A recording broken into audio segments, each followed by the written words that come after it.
تحریک انصاف کو آج مینار پاکستان گراؤنڈ کی بجائے مویشی منڈی کانا میں جلسے کی اجازت۔ سپہر 3 سے شام 6 بجے تک کا وقت مقرر۔ علی امین گنڈاپور کو 8 سپتمبر کے جلسے میں سخت زبان کے استعمال پر معافی مانگنا ہوگی۔ ریاست مخالف نعروں بیانات کی اجازت نہیں ہوگی۔ کوئی اشتہاری مجرم شرکت نہیں کرے گا۔ سزا یافتہ شخص کا کوئی آڈیو یا ویڈیو پیغام نہیں دکھایا جائے گا۔ 45 شرائط کے ساتھ نوٹیفیکیشن جاری۔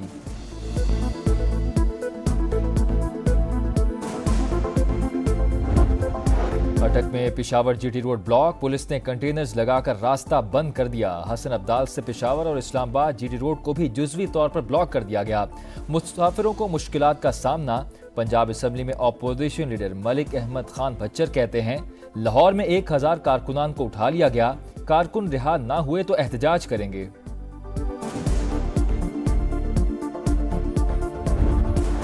پارلیمنٹ کا قانون سازی کا اختیار آئین میں دی گئی حدود کے تابع۔ قوانین کا ماضی سے اطلاق بھی آئین سے مشروط ہے۔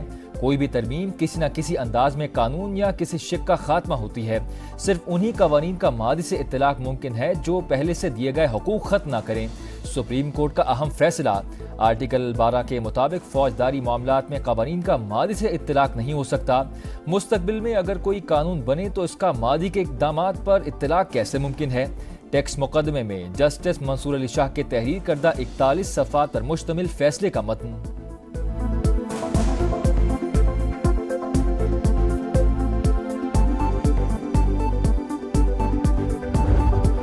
پریکٹس اینڈ پروسیجر آرڈیننس صدر مملکت کی منظوری سے جاری۔ مقدمات مقرر کرنے والی کمیٹی کی تشکیل سے متعلق چیف جسٹس کے اختیارات میں اضافہ۔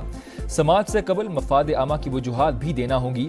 اپیل کا حق متاثرہ فریق تک محدود کرنے والی شق ختم۔ وزیر اطلاعات عطا تارڑ کہتے ہیں آرڈیننس سے عدالتی نظام میں شفافیت آئے گی۔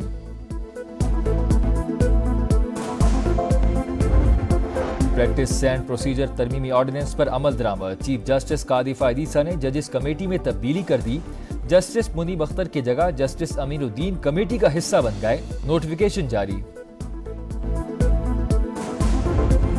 قومی اسمبلی سے تحریک انصاف کا وجود ختم، نئی پارٹی پوزیشن جاری۔ اسمبلی سیکریٹریٹ نے 80 ارکان کو سنی اتحاد کونسل کے ایم این اے ظاہر کر دیا۔ پی ٹی آئی کے حمایت یافتہ 8 آزاد ارکان بھی شامل۔ نون لیگ 110 سیٹوں کے ساتھ ایوان کی سب سے بڑی جماعت۔ پیپلز پارٹی کا 69 نشستوں کے ساتھ تیسرے نمبر۔ ایم کیو ایم پاکستان کی 22، جے یو آئی کی 8، قافلی کی 5 اور آئی پی پی کی 4 سیٹیں۔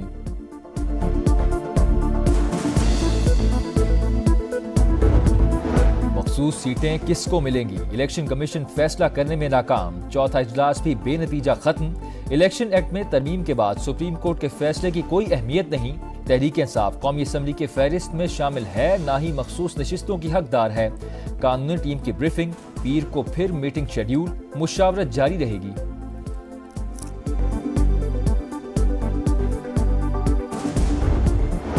مجوزہ آئینی ترمیم کا مقصد حکومت کو تحفظ دینا تھا۔ ہم نے واضح کہہ دیا اس مسودے پر ووٹ نہیں دے سکتے۔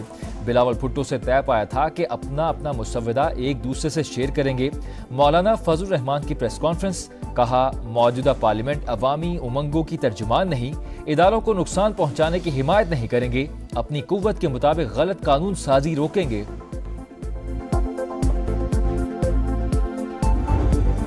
آئینی عدالت کے پاس کسی کو جیل میں رکھنے کا اختیار نہیں ہوگا۔ ہر چیز بانی پی ٹی آئی کی وجہ سے نہیں ہوتی۔ عدالتی اصلاحات نہ صرف ضروری ہیں بلکہ ہم تاخیر سے کر رہے ہیں۔ کوشش کریں گے کہ اگر ایسا اتفاق رائے ہو جس میں مولانا فضل الرحمان سمیت سب شامل ہوں۔ بلاول بھٹو کا انٹرویو، بولے ہم نے کہا تھا آرٹیکل 8 کا معاملہ ابھی نہ چھیڑا جائے، اس آرٹیکل میں ترمیم کا علم دیر سے ہوا۔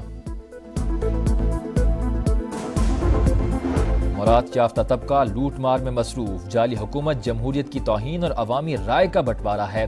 نااہل حکمران عدلیہ کو بھی اپنے تابع کرنا چاہتے ہیں۔ پاکستان مزید کسی کھلواڑ کا متحمل نہیں ہو سکتا۔ ملک میں جاری تمام تماشے بند کیے جائیں۔ حافظ نعیم الرحمان کا ساہیوال میں خطاب۔ پاک افغان سرحد پر دراندازی کی کوشش ناکام۔ سیکیورٹی فورسز کی شمالی اور جنوبی وزیرستان میں کارروائیاں۔ 12 خارجی دہشت گرد ہلاک، اسلحہ، گولہ بارود اور دھماکہ خیز مواد برآمد۔ آئی ایس پی آر کے مطابق آپریشنز کے دوران 6 جوان فرض پر قربان ہو گئے۔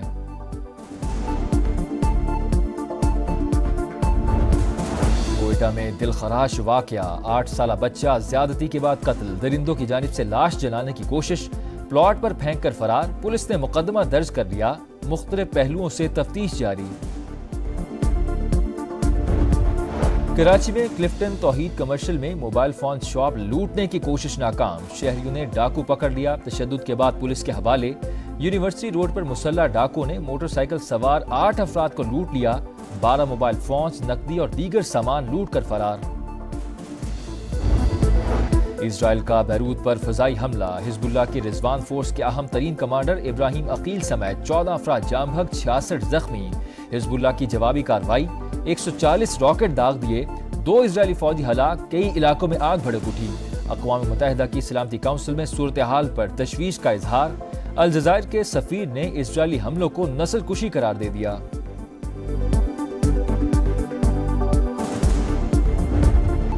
قومی ویمن ٹیم کو تیسرے T20 میں 8 وکٹوں سے شکست، جنوبی افریقہ نے میچ کے ساتھ ساتھ سیریز بھی اپنے نام کر لی، مہمان ٹیم نے 154 رنز کا ہدف 9 گیندیں قبل ہی حاصل کر لیا۔ قومی اسمبلی سے تحریک انصاف کا وجود ختم، نئی پارٹی پوزیشن جاری، اسمبلی سیکریٹریٹ نے 80 ارکان کو سنی اتحاد کونسل کے MNA ظاہر کر دیا، PTI کے حمایت یافتہ 8 آزاد ارکان بھی شامل، نون لیگ 110 سیٹوں کے ساتھ ایوان کی سب سے بڑی جماعت، پیپلز پارٹی کا 69 نشستوں کے ساتھ تیسرے نمبر، MQM پاکستان کی 22، JUI کی 8، قاف لیگ کی 5 اور IPP کی 4 سیٹیں۔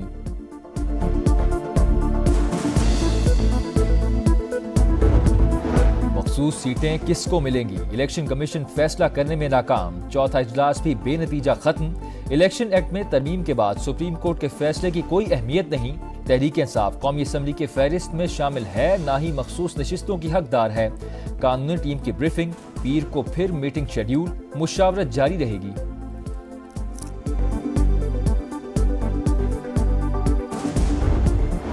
مجوزہ آئینی ترمیم کا مقصد حکومت کو تحفظ دینا تھا، ہم نے واضح کہہ دیا اس مسودے پر ووٹ نہیں دے سکتے، بلاول بھٹو سے طے پایا تھا کہ اپنا مسودہ ایک دوسرے سے شیئر کریں گے، مولانا فضل الرحمان کی پریس کانفرنس، کہا موجودہ پارلیمنٹ عوامی امنگوں کی ترجمان نہیں، اداروں کو نقصان پہنچانے کی حمایت نہیں کریں گے، اپنی قوت کے مطابق غلط قانون سازی روکیں گے۔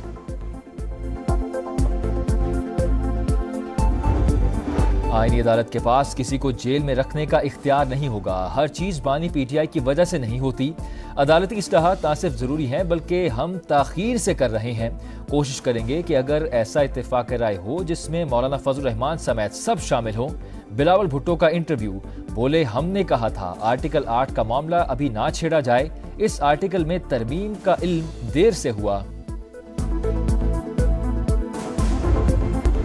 اور اسلام آباد میں کشمیر سپریم لیگ کی لانچنگ تقریب، مشیر بین الصوبائی رابطہ رانا ثناء اللہ کی شرکت، شاہد آفریدی نے کہا کہ KSL کو برانڈ بنانا چاہیے، ایونٹ کا آغاز 4 نومبر سے ہوگا۔